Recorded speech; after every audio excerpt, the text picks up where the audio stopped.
जय नारायण नारायण श्री नारायण जय नारायण श्री नारायण जय नारायण श्री नारायण श्री नारायण जय नारायण जय नारायण जय जय नारायण नारायण जय जय नारायण नारायण श्री नारायण जय नारायण श्री नारायण जय नारायण जय जय नारायण नारायण जय जय नारायण नारायण श्री नारायण जय नारायण श्री नारायण जय नारायण श्री नारायण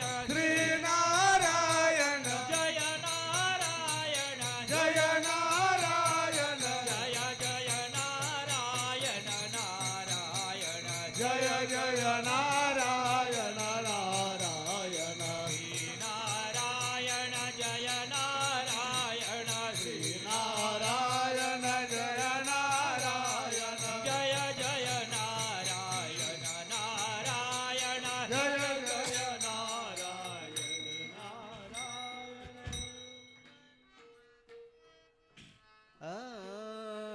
दिगंबरा दिगंबरा श्रीपदवल्लभ दिगंबरा दिगंबरा दिगंबरा श्रीपद वल्लभ दिगंबरा दिगंबरा दिगंबरा श्रीपदवल्लभ दिगंबरा दिगंबरा दिगंबरा श्रीपद वल्लभ दिगंबरा श्रीपदवल्लभ दिगंबरा श्रीपद वल्लभ दिगंबरा श्रीपदवल्लभ दिगंबरा श्रीपद वल्लभ दिगंबरा दिगंबरा दिगंबरा श्रीपदवल्लभ दिगंबरा दिगंबरा दिगंबरा श्रीपद वल्लभ दिगंबरा दिगंबरा दिगंबरा श्रीपदवल्लभ दिगंबरा दिगंबरा दिगंबरा श्रीपद वल्लभ दिगंबरा श्रीपदवल्लभ दिगंबरा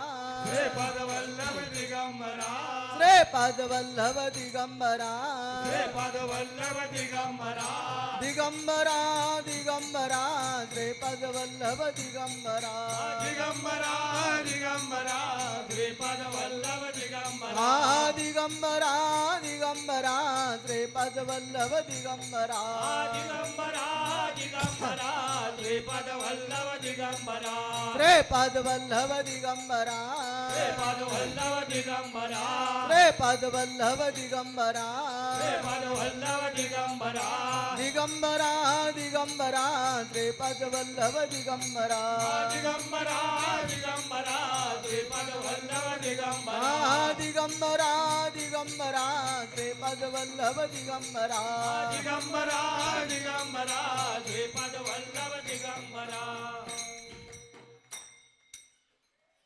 आज गुरुवार आहे आणि गुरुवारच्या निमित्ताने आपण सर्वजण दत्त महाराजांच्या दरबारामध्ये जमलोय.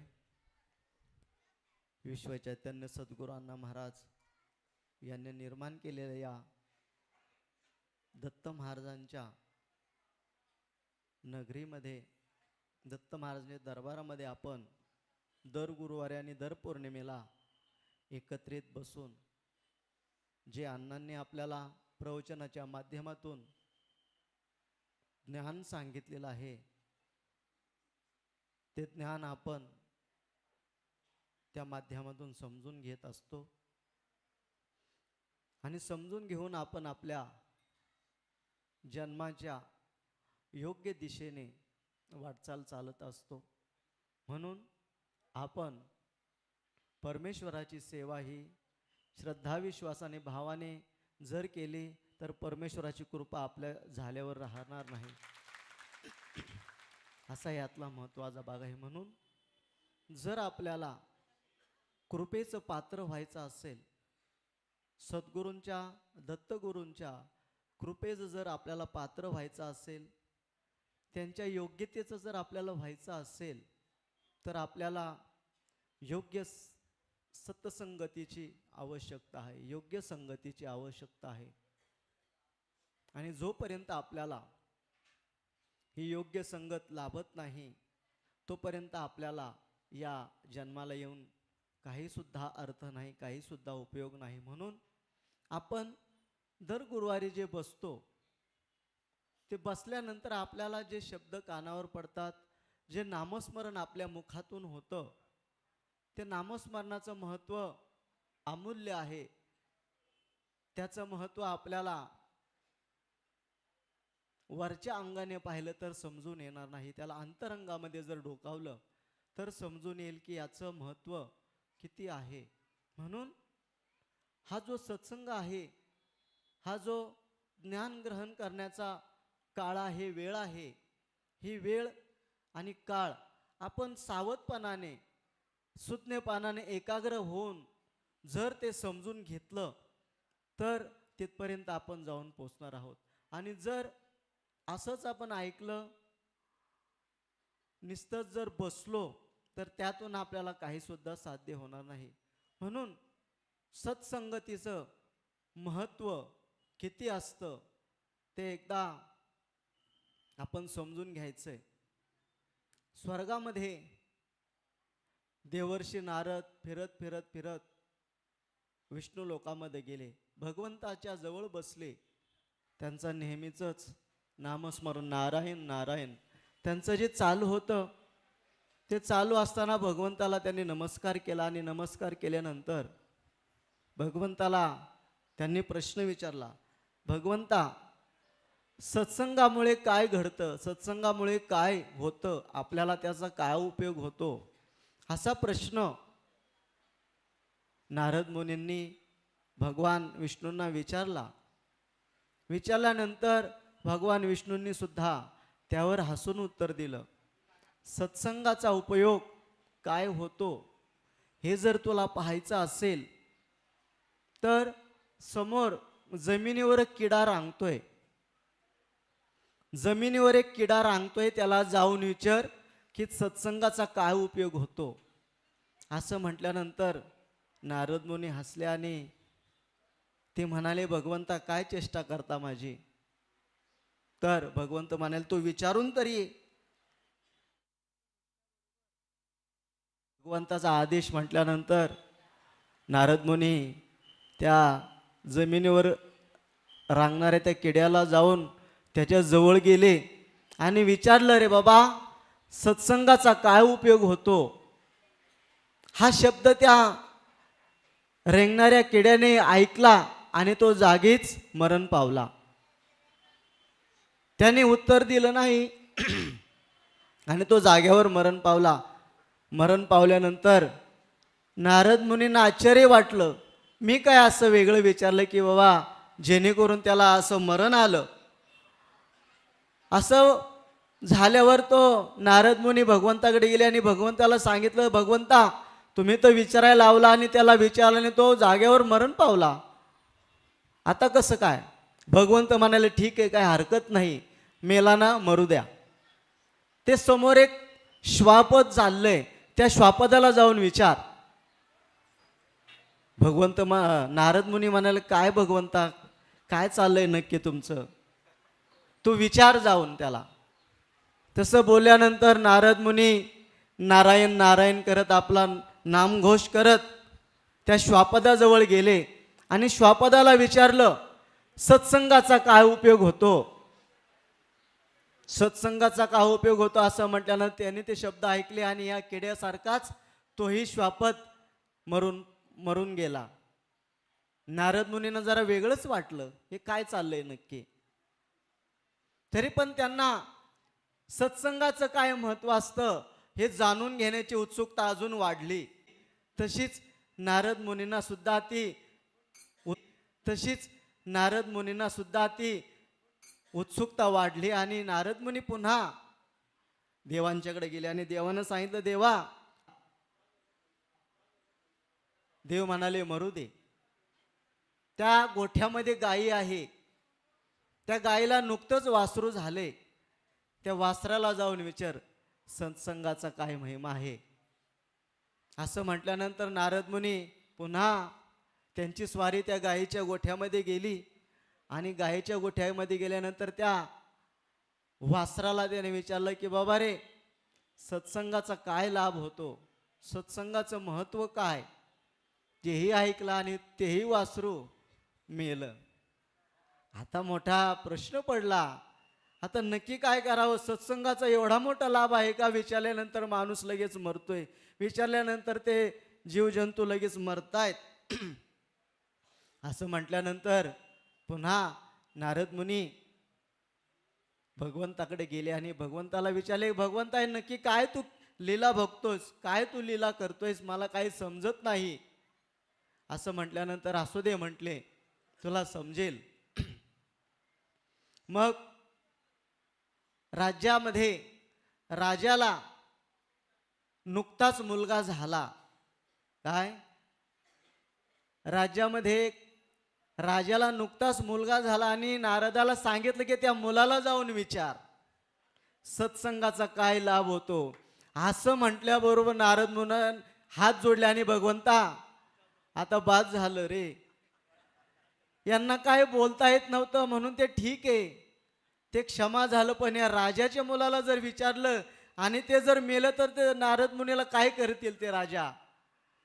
असं म्हटल्याबरोबर नारद मुनी थोडेसे चिंतित झाले आणि भगवंताला विनंती केली, भगवंता अशी परीक्षा पाहू नका. भगवंत म्हणाले, तू काळजी करू नकोस, काही होणार नाही, तू जा त्या मुलाला विचार. तसं म्हटल्याबरोबर नारद मुनी घाबरत घाबरत त्या राजवाड्यामध्ये गेले. त्यांचं कीर्तन नारायण नारायण त्यांचं चालू होतं आणि चालू असताना घाबरत घाबरत त्या राजाला त्याने विचारलं, महाराज आपल्याला नुकताच मुलगा झालाय, त्याच्याशी मला 2 शब्द बोलायचेत. असं म्हटल्याबरोबर राजा म्हणाला, तो नुकताच जन्मलाय, तुम्ही त्याच्याशी काय बोलणार आणि ते तुमच्याशी काय बोलणार. ते बाळ आभ्रक आत्ता जन्माला आले, ते तुमच्याशी काय बोलणार आहे. नारद मुनी म्हणाले, मला त्याच्याशी बोलायचंय. तर राजाने परवानगी दिली आणि तो त्या कक्षामध्ये गेला आणि कक्षामध्ये गेल्यानंतर ते बाळ पाळण्यामध्ये होतं आणि पाळण्यामध्ये होतं म्हटल्याबरोबर तो राजा घाबरत घाबरत नारद मुनी घाबरत घाबरत त्या बाळाला विचारू लागले, सत्संगाचा काय उपयोग होतो, सत्संगाचा काय उपयोग होतो. असं विचारल्याबरोबर ते बाळ बोलू लागलं. ते काय बोलू लागलं सर्वांना समजलं असेल ते काय बोलू लागलं बाळ. तर ते बोलू लागलं, ऋषीवर तुम्ही ज्या वेळेस मला प्रथम पाहिलं त्यावेळेस मी किडा होतो, तो मीच आहे. ज्या वेळेस श्वापदाला तुम्ही विचारलं तोही मीच आहे. आणि ज्या वेळेस गायीतील गोठ्यातील वासराला विचारलं तोही मीच आहे. आणि आज जो राजाच्या जन्माला आलो, घरामध्ये जन्माला आलोय, तो मीच आहे. हाच सत्संगाचा उपयोग झालेला आहे. हा जो झालेला आहे तो सत्संगाचा उपयोग झालेला आहे. म्हणून किड्यापासून मी राजाच्या दरबारामध्ये जन्माला आलोय. यासारखं सत्संगाचं दुसरं फळ दुसरं असू शकत नाही. म्हणून सत्संग हा जो काही भाग आहे तो सत्संग हा फक्त ऐकण्याचा भाग नसून त्यातून ज्ञान ग्रहण करण्याचा भाग आहे. हा वेळ जात नाही म्हणून आपण नारायणपूरला यायचंय, भात आमटी खायला मिळतं म्हणून आपण नारायणपूरला यायचंय म्हणून हा सत्संग नव्हे. अण्णांनी जो रात्रंदिवस आपल्याला अट्टहास करून जो ज्ञानाचा भाग समजून सांगितलेला आहे की माणसा तू जागा हो, अरे माणसा तू जागा हो आणि तुझ्या जन्माला ओळखून घे.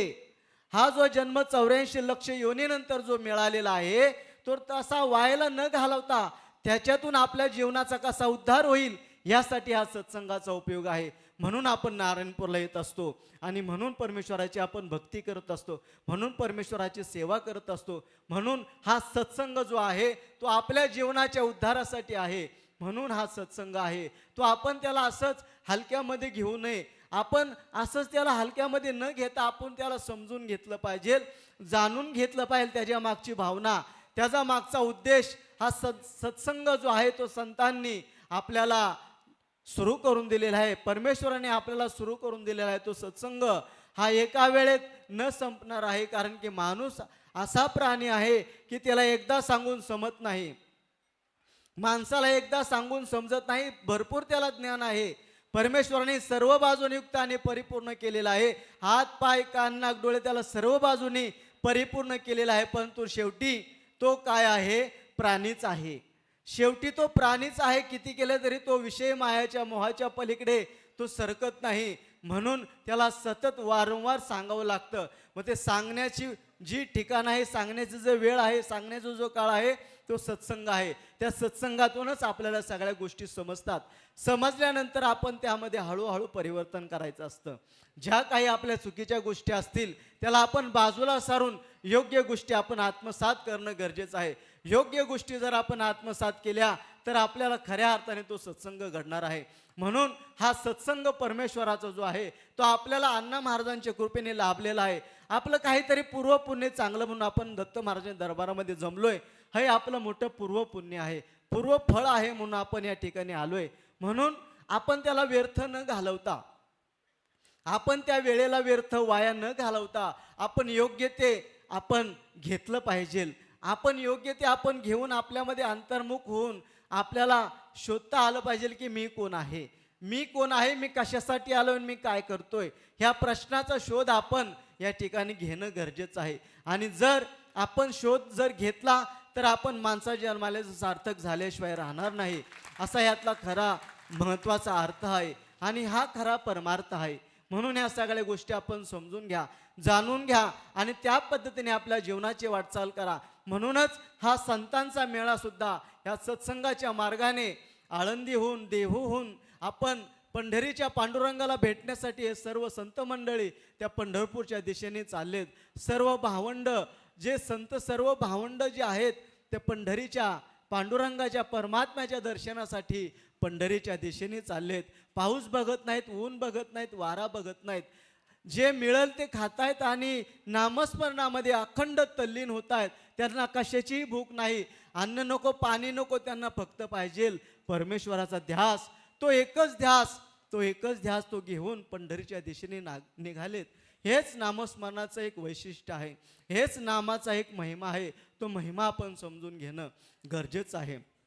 जोपर्यंत हा महिमा आपल्याला समजून येणार नाही तोपर्यंत आपल्याला सगळ्या गोष्टी समजणार नाहीत. म्हणून नामाचा महिमा खूप मोठा आहे. तो आपण माणसाने समजून घ्यावा, माणसाने त्याला जाणून घ्यावं आणि सतत परमेश्वराच्या नामस्मरणामध्ये राहावं. सतत काम करता करता परमेश्वराचं नामस्मरण घ्या. चिंतनी झोपता उठता सर्व कर्म करता करता परमेश्वराचं नामस्मरण घेतलं तर तो परमेश्वर आपल्यासाठी अहोरात्र उभा राहिल्याशिवाय कदापि राहणार नाही. असा हा नामाचा महिमा आहे, असा हा संत संगतीचा महिमा आहे, हा संगतीचा महिमा आहे. म्हणून हा महिमा आपण समजून घ्या, त्याला जाणून घ्या आणि त्या पद्धतीने आपण आपल्या जीवनाची वाटचाल करा. सतत चांगल्या विचारामध्ये राहिलं पाहिजे. वाईट ज्या गोष्टी आहेत त्याचा त्याग करावा, ज्या चांगली गोष्टी आहेत त्याचा आत्मसात करावा आणि आपल्या जन्माला ओळखावं. आपण कशासाठी आलोय याचं आपण जर निरीक्षण परीक्षण जर केलं तर आपल्याला समजून येईल. ह्या सगळ्या गोष्टी आपण समजून घ्या आणि त्या पद्धतीने आपल्या जीवनाची वाटचाल करा. म्हणजे दत्त महाराज आणि अण्णा महाराज सर्वांचं कल्याण केल्याशिवाय कदापि राहणार नाही, असा यातला महत्त्वाचा की सर्वांनी समजून घ्यायचं आहे. आणि आजच्या या गुरुवारचं अन्नदान जे आहे ते श्री गोविंद जनार्दन गिरी, मुक्काम पोस्ट गोकुळनगर, कात्रज, पुणे यांनी केलेलं आहे. तर यांना आणि यांच्या कुटुंबियांना दत्त महाराज सुखाने समृद्धी असं टाळ्या वाजून आशीर्वाद द्यायचा आहे.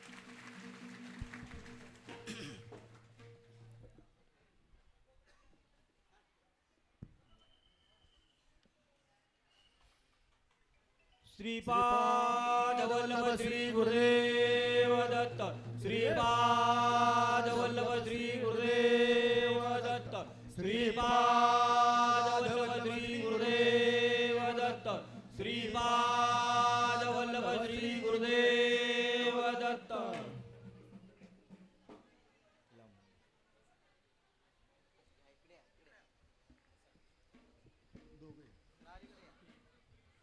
श्रीपाद श्री गुरुदेव दत्त श्रीपाद वल्लभ श्री गुरुदेव दत्त.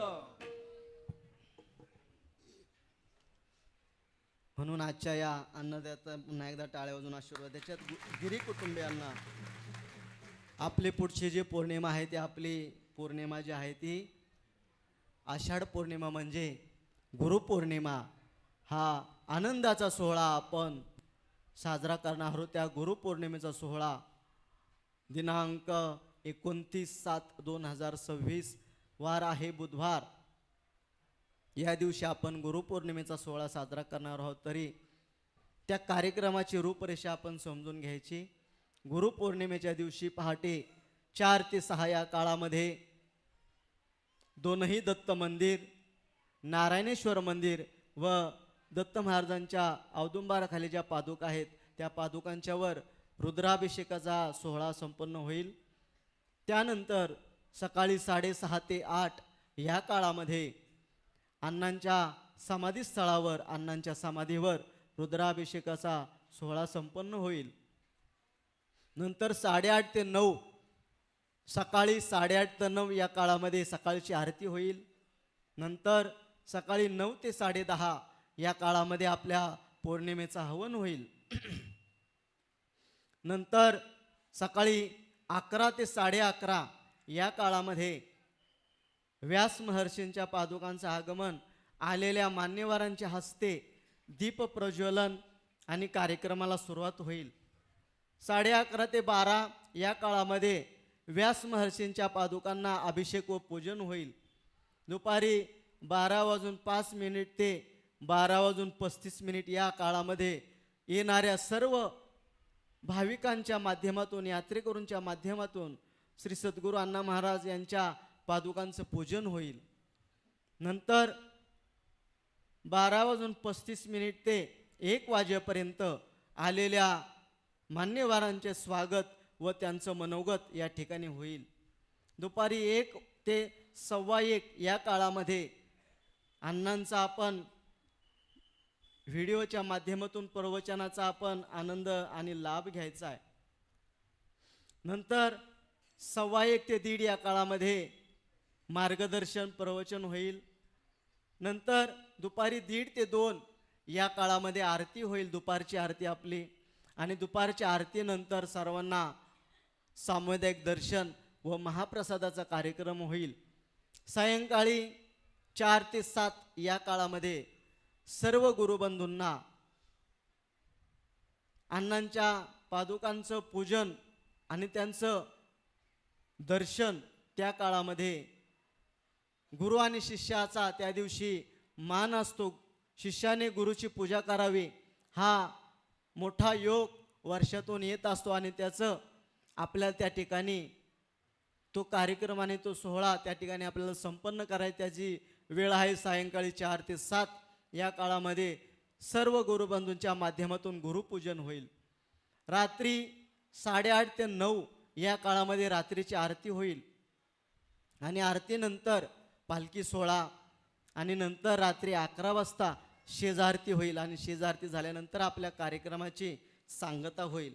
येणेप्रमाणे हा आपला गुरुपौर्णिमेचा कार्यक्रमाचा सोहळा आपल्याला सर्वांच्या उपस्थितीमध्ये, सर्वांच्या सहकार्याने आपण हा सोहळा संपन्न करणार आहोत. कारण की येणाऱ्या भाविकांना आपल्याला सहकार्याच्या माध्यमातून त्यांना कशा पद्धतीने आनंद मिळेल, त्यांना दत्त महाराजांचं दर्शन कसं पद्धतीने होईल, त्यांना अण्णा महाराजांचं दर्शन कशा पद्धतीने होईल, यासाठी आपण सर्वांनी सहकार्याची भूमिका ठेवून आपल्याला उद्याचा येणाऱ्या गुरुपौर्णिमेचा कार्यक्रम व्यवस्थितपणाने भव्य आणि दिव्य स्वरूपामध्ये आपल्याला करण्याचा प्रयत्न करायचा. आशीर्वाद दत्त महाराजांचे, अण्णांचे असणारच आहेत. आपल्याला सहकार्य करायचंय आणि सहकार्याच्या भावनेतून आपल्याला सर्वांना मिळून हा एकत्रित कार्यक्रम करायचा आहे. आणि त्या कार्यक्रमासाठी आपल्याला सर्व नियोजन करायचं आहे आणि त्या नियोजनासाठी आपल्याला जे खालच्या पटांगणामध्ये जे व्यावसायिक आहेत, फुलवाले असतील, फळे विकणारे असतील, अजून दुसरे काय विक्रेते असतील, त्यांच्यासाठी सूचना आहे त्यांनी या 2 दिवसाच्या काळामध्ये दुकानं लावू नये.